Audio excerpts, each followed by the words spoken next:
children. Today in this video, welcome to my video. Today in this video, I am going to teach you social science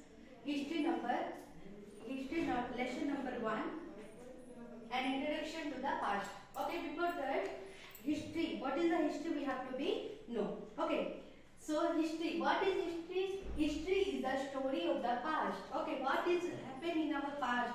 That one then we will know. That is known as our history. Okay, so history is the chronological account of the event that took place in the past. So what do you mean by chronological? Chronology means following in the order. So what happened in the from our past, which one we are ordering, which event after which event. So that is known as our history. Okay, children. So learning history helps us understand the change and how the society we live in come to be. Okay, if we will learn history, it will teach us or help us to understand what is changes happen. Okay, and the knowing the past help us understand the condition of the present and help us for future. Why history is important for us? History is important because it is help us to understand the condition of the present and we will utilize in our future. Okay, it is study of the past, specifically of the society, events, people and issues, problems of the past and the end of our endeavor understand them. Okay, so what is the through the history what we can learn? We can learn or we can know about our society. What is before how the people are living, how they are that some wars became, who born, achievements, everything we will know about our history. Okay, history is a pursuit common to all human society. Was a human being or have always been interested in the past for various reasons. Are you interested or not to know about what is going in our history or what is going in our past? Okay. History can be looked at as an astounding story. Astounding means surprise. Okay, so history is telling about the surprise stories. Narrative filled with tremendous personality. Tremendous means very great personality. We will know our great personality about the means from the history. The tales of turmoil and triumph. Turmoil means a state of great disturbance, how the states are divided, how the people are means again they are regain their states. Everything we will know about this history. Okay, so that is that history. So now we will discuss why do we study history. Why do we study history? Why means it tells us about our culture. History tells about our culture, our civilizations, discoveries, inventions. Okay, what is that? Who discovered which thing? Who invented what? Everything we will know about this in the history. And also it inspires us. History inspires us. Okay, so now we will discuss about the periodization of history. History is divided into mainly 3 periods. Okay, children, what are the periods? Ancient period, medieval period and modern period. Okay, so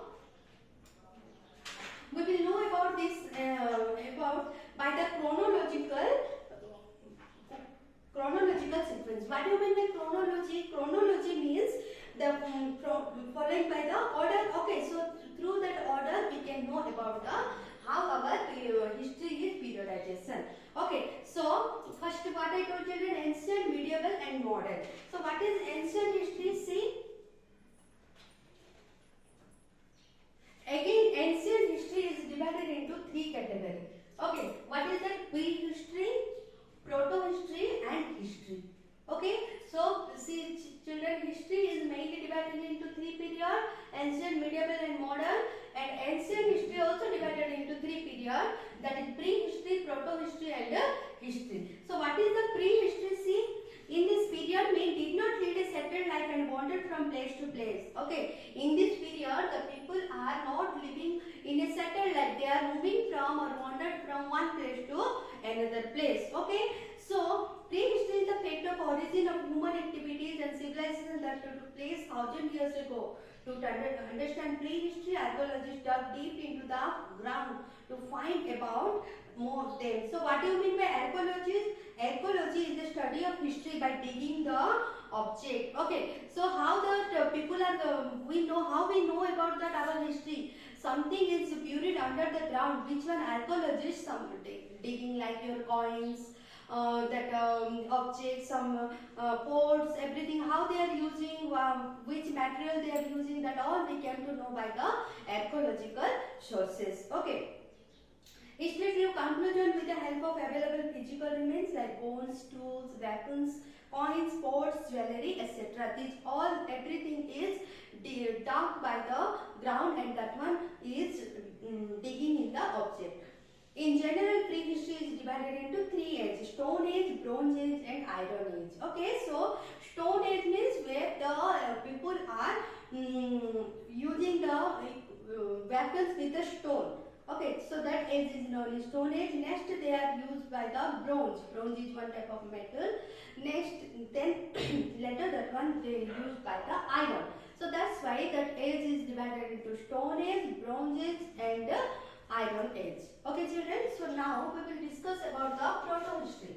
Okay, in this period started when some written accounts are available. We have accepted that this history of began when the people started producing saddles. Okay, so before they are living the nomad's life, they are moving from one place to another place. But in this period, they lead a settled life. Okay, so they started agriculture in this period. Archaeological sources give us valuable information about this period. Indus Valley civilization is an example of this period. One civilization is started near the Indus River, and that civilization name is Indus Valley civilization. So this is the example of proto-history. Okay, children. Now history. We will discuss about the history. History started after the invention of writing. Okay, so see, prehistory means people are living the nomadic life. Proto-history, in this time people started their life and started agriculture like saddles, grains, everything. But in the history periods means in this period people learned how to write. Okay, so written records for this period are available on rocks, pillars, copper plates, clay tablets, palm leaves, etc. It is the most valuable sources of information. Okay, so in this period, what people learned about the writing, and they what is the sources, information, everything they wrote in the stones, rocks, pillars, in the clay plates, in the palm leaves, everything, so that this information is more valuable. Okay, so this period is known as your history. Okay, so let's the time frame of history. We will discuss about the time frame of history. Okay, you must have seen AD and BC. In the time frame, we will discuss about AD and BC. Okay, children.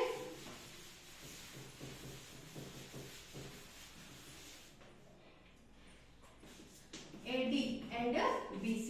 Okay, so AD means Anno Domini, and BC is your before the birth Christ, or before Christ also we can say, before Christ. Okay, AD means Anno Domini and BC means before Christ. To learn history, this two term is very important for us to remember the time of history. Okay, children. So this comes under the Gregorian calendar. Gregorian is the calendar was instituted by Pope Gregor 13 in 1582. Okay, this comes under the today. If someone asks you date, you could mention the month, date, and year. Yes or no? If someone will ask you date, you will say the month and the date and the year. For example, what is the this month is June month and year is 2020. So it is understand that 2020 means this 2020 years Jesus Christ is believed to have to be born. Okay.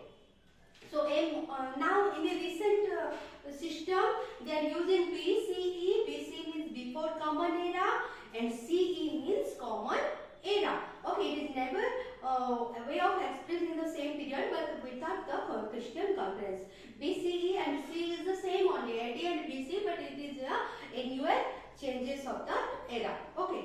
Now we will discuss about the geographical settlement. Okay, so geographical settlement, see children, where people started the nomadic life. They are leading the nomadic life. At the time they started the settled life. So where they will settle, they will get where they will getting the more water.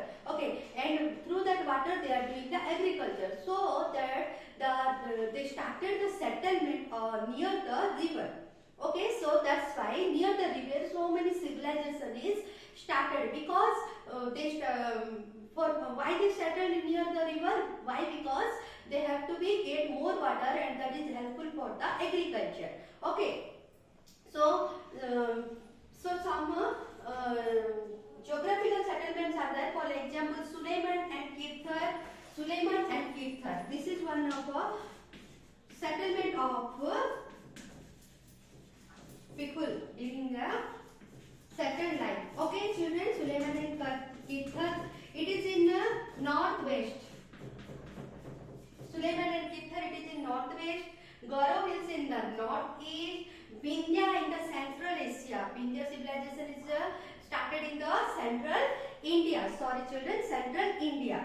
And around Ganga and its tributary also, the region along this river, which is known as the Magadha, which is the very powerful kingdom. Okay, children, so this is the some civilization which is settled near the river. Okay, now we will discuss about how the name came of India. Okay, how the name came of India. See, the name of India, we often refer to our country as India and Bharat. Okay, our India, the country is known as India and Bharat. Okay, the word India is derived from the Indus, which is known as the Sindhu in the Sanskrit language. Okay, so Indus River, near the Indus River, the civilization is started first. That's why this civilization is named as Indus, from Indus, India. Okay, which is the Sanskrit language is known as Sindhu. Then, after 2500 years, it denoted the country and people living beyond the Indus River as Hindus or Indus, or lastly it is named India. Okay, and also we called India as a Bharatvarsha. Okay, so this is mentioned in the Rig Veda. Do you know how many Vedas we have? We have 4 Veda. What is that name? Rig Veda, Sham Veda, Yajur Veda and Atharva Veda. Okay, in the Rig Veda written the name of India as a Bharatvarsha. Okay, now we will discuss about the sources of history. Okay, so sources of history. Sources means how we will know about our history. So sources of history, mainly we will know about the literary sources,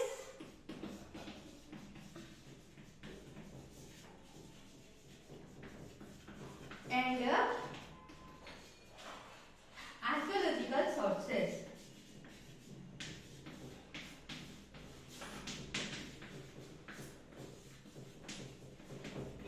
Okay, so sources of history, we will get our sources due to in this literary sources and archaeological sources.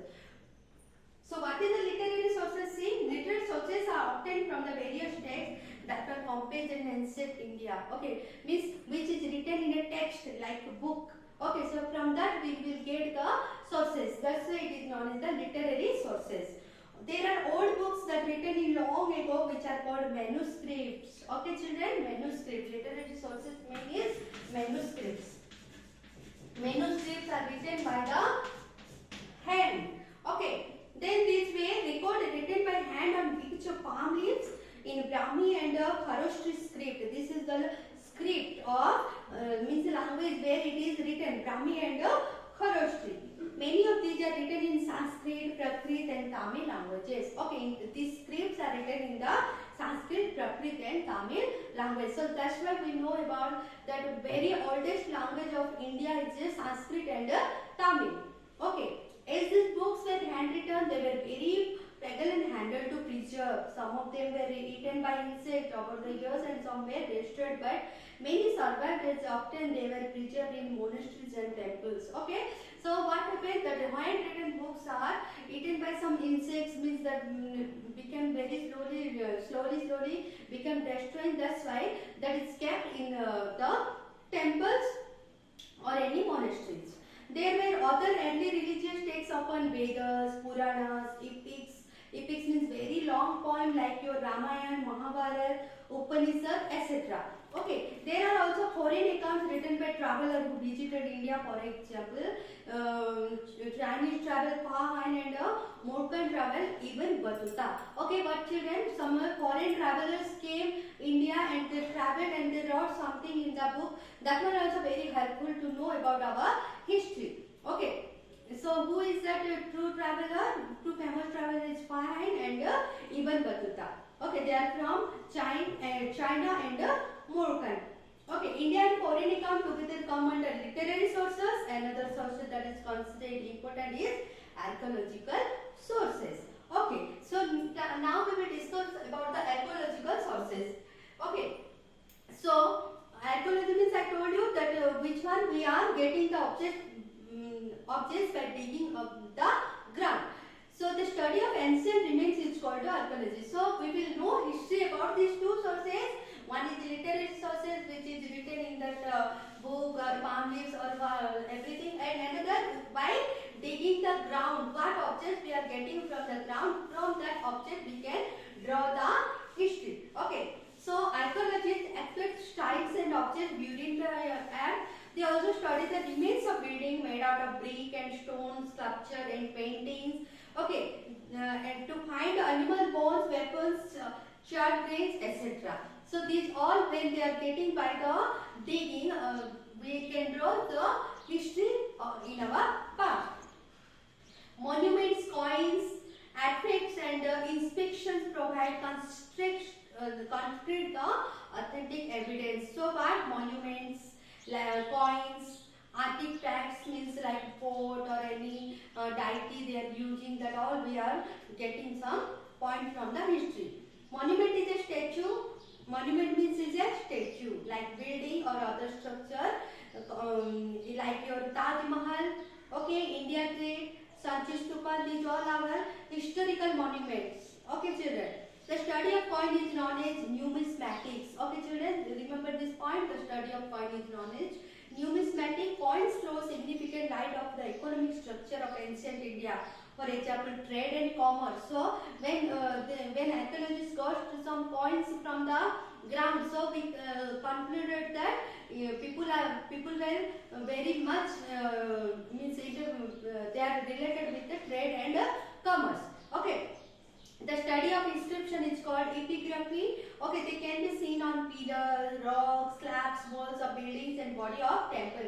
Okay, so if you will go big temple, you will see in the wall of the temple are means some paints will be there, neither some written will be there. So like that, history is written on the before people were using to write on the wall of the temple. So that is known as your inscriptions. Okay. So artifact is something made of given shape by humans, such as took or work art.